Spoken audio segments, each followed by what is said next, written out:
ఇండియాలో ఏ నది వల్ల ఎక్కువగా వరదలు వస్తాయి? Option A Godavari, option B Gomati, option C Brahmaputra, option D Kaveri. Your time start now.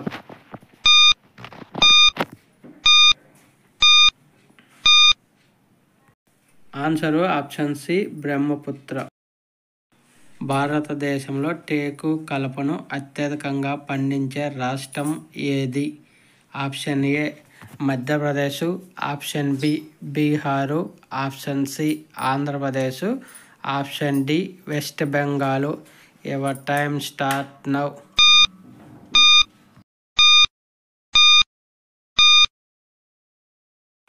Option A Madhya Pradesh. కలపను, టేకును మధ్యప్రదేశ్ ఎక్కువగా పండిస్తుంది. వీడియో నచ్చితే లైక్ చేయండి, షేర్ చేయండి, కామెంట్